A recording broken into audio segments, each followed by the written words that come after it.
Hello friends, welcome back to our channel. If your Hisense portable air conditioner is running but not cooling, it can be really frustrating, especially when the unit seems fine, but the room stays warm.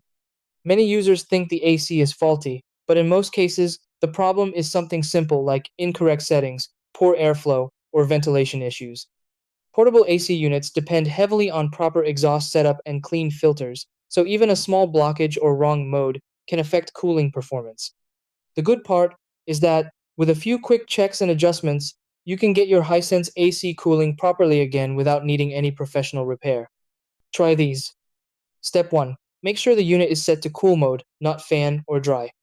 Step 2. Lower the temperature setting below room temperature. Step 3. Clean the air filter and vents to improve airflow. Step 4. Check the exhaust hose is properly installed and not leaking. Step 5. Empty the water tank if it's full. Step 6. Restart the unit and test cooling performance.